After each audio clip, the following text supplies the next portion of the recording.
FC แขวงสารวันพี่น้องเป็นผากมาปาก18มา3บิ่งเลยยี่ห้อแอคเตอร์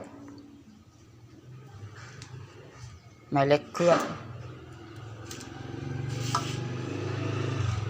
คอยเบอร์ร้อยเดี๋ยวมาทำการแปลงจักสิได้หรือบ่เด้อก่อนอื่นนี่เราก็ต้องขูดกาวนี่ออกก่อนกาวลองค่อยเข้าขูดออกให้เกลี่ยงหมดก่อนอื่นมดก็ต้องเซาะกาวจากแม่เหล็กนี่ก่อนเด้อเซาะออกให้เบิดนี่เกลี่ยง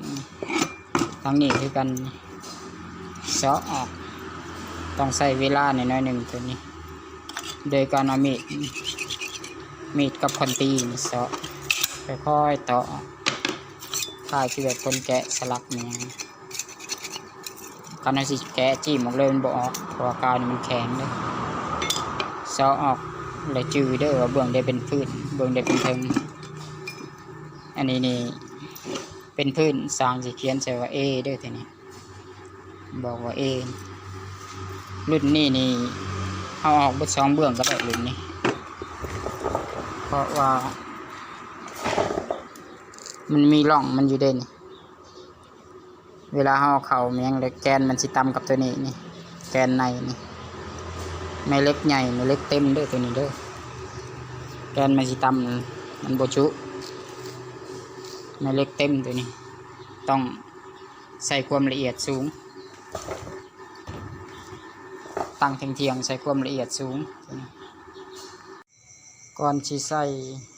กาวหรือสิตั้งตัวนี้เอาลำโพงนี้ยัดเข้าไปต้องเบิ่งเด้อเบิ่งท่อนี่ตัวนี้รุ่นบางแล้วใส่ก็ยังบ่ล้มตัวนี้รุ่นหนารุ่นใหญ่ใส่ก็ยังบ่ล้มมันเงิงลักษณะมันสิเงิงแบบนี้เดี๋ยวมื้ออื่นตอนเช้ามันยังเราต้องได้เอาไปโรงเสียนถ้าเป็นเฮ็ดได้ถ้าเขาหับเฮ็ดให้เขาเสียนปาดหนามันออกอีกจักประมาณ2 หรือ 3 มิลเพื่อให้เอาตัวนี้ลงได้ล่องตัวนี้มันตีบแห้งแคบแห้งตัวนี้เอาไปโรงเสียนเลยพี่น้องเป็นบ่หับเป็นว่ายันหนาดอกนี่มันขาดว่ะต้องได้ม่างออกบิ่งไผบิ่งมันก่อนแล้วเอาแต่แกนตัวนั้นไปเดี๋ยวนี้สร้างกำลังม่างออกเด้อแต่ม่างเอาหนามันออกใส่ได้เป่าค่อยๆแกะออกเด้อนี่คิวของลำโพงนี่คอยแกะออกตัวใดออกยากก็เอาทินเนอร์ถอกใส่เบื้องได้ออกยากไปเดี๋ยวจะทำการเอาแกนตัวนั้นมั่งเอาแกนตัวนั้นออกไปเสียนเด้อไปโรงเสียนแค่ให้โรงเสียนปาดให้แล้วหน้าตาสิประมาณนี้เลยปาดออก2 มิลคันบ่สั่นมันหยัดบ่ลมเด้อเดี๋ยวจะนายให้สิทำการหันจับใส่ลำโพงเด้อ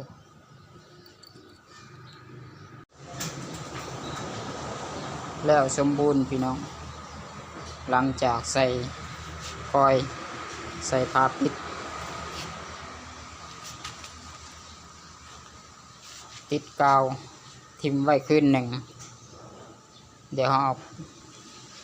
กาวออกกันเด้อในข้อนี่ก็ติดให้ใหม่เบิดแอคเตอร์ติดกาวสายนี่ก็ต่อสายยาวๆให้เวลาลูกค้าเอามือใส่ก็มัดใส่เลยบ่ได้จอดหลายขั้นตอนรุ่นนี้นี่แม่เล็กสั้นเดียวนี่บ่อยากแนะนำให้ลูกค้าลินเบสนักเด้อเพราะมันจะเฮ็ดให้ค่อยไหมไป เดี๋ยวเรามาลองฟังเสียงนำกันเบิ่งเด้อ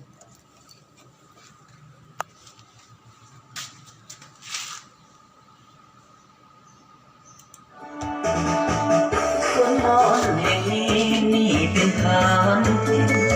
สดใสชมแล้ววิไลคงไกลสุดตามหากฝันของถิ่นลำเนายาวเยียดจะได้ตั้ง3 กิโลนั้นเป็นหนึ่งสถานอยู่ในนครหนทางเพียงงามผู้คนเที่ยวท่องไปมาแม่ของคงคาและลาไหลสู่คนเห็นหนุ่มสาวลงลอยเล่นหลอกลิ้นหยอกเย้าหน้าอ่อนซอนนกบินกับโคนเมื่อยามคอยคำคืนวันเพ็ญแสงเดือนแสงดาวส่องมาสู่ลาหน้าผาพาใจซึ้งเศร้า มุดเท่านี้พี่น้องสำหรับวิธีแก้ไม้เล็กเคลื่อนใส่คอยของปาก 18 FC แขวงสารวันเด้อนี่เป็นผากมาคันสิเฮ็ดบ่ได้อีหยังว่าประกอบทรงเพิ่นน่ะยันเพิ่นผิดหวังก็เลยว่าเฮ็ดสุดความสามารถซะเอาตัวนี้เลยเด้อขอขอบใจหลายๆ